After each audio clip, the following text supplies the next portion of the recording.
Here's the deep dive I promised, but I have to do a geography lesson first, but I'm gonna do it quick. Sky is your god is from this part of China called Guangdong Province. Province is the same as states in the United States. This is a zoom in map. Sky is your god is actually from the yellow circle, Huizhou. But I still want to point out the large cities nearby, such as Hong Kong, Macau, Shenzhen, Guangzhou, as known as Canton. Because in more population density like Hong Kong or Canton, Guangzhou, it's more common for people to live in those lower rise buildings or higher rise buildings. They're all apartments and condos. Unless you're the richest person in Hong Kong, you can live in this $4 billion mansion in Hong Kong. It is a single family house. Back to this map, as you can see, Huizhou is a little bit further away from all the bigger cities circled in red, so you have more land and space to build single family house. That's where the first line comes in. 别墅里面唱K, that means you're singing karaoke in your single family house or your villa. Because Huizhou has more land and space to build this type of single family house, and it also benefited from the early 90s, late 80s economic boom. You can see a lot of these type of houses in Huizhou. This is an actual house I found on Red or Redno, whatever you want to call it. This is in Huizhou. And if you think about it, it's quite rude to sing karaoke in an apartment or condo because you're going to disturb the neighbors. But you have a house like this, you can sing however loud you want to sing and nobody will care. And since you have a single family house, you can put a pond in your backyard.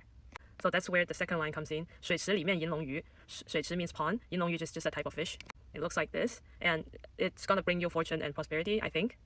And the more common type of fish is like these type, the red one, white one, and the gold one. I think all of them has meanings. Some means you're gonna get good fortune. Some means you're gonna get money and power. I'm not sure. They are a pain in the ass to raise. They die very easily if you don't feed them the right food or the water in the right temperature, or they just die for no reason. And if they die, that means your fortune or your prosperity will discontinue, so you have to fill it up with new ones. And the third line is 我送阿叔茶具. That means I gifted uncle a set of teapots.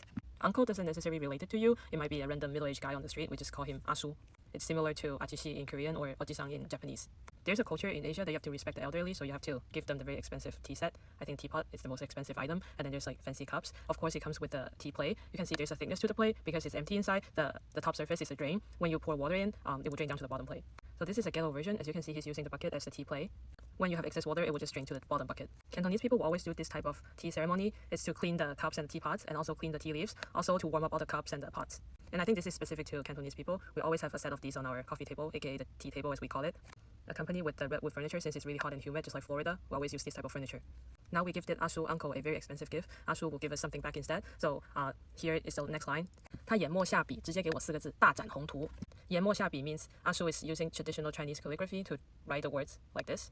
Weirdly, I think all the uncles in China, they're obsessed with calligraphy. They're always happy to write something for you. And 大展宏图 means great ambition unfolds. It's perfect for younger people who's looking to move their career forward. It's like a best wish type of sentence.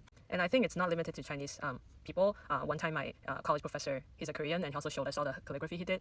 And for Cantonese people, we actually put words, calligraphy works like this in our office or in our living room. It's usually very nice things like you will have a really good family or you will have a good fortune in the future, that type of stuff. I think I just covered the most popular lyrics. If you have other questions, please let me know.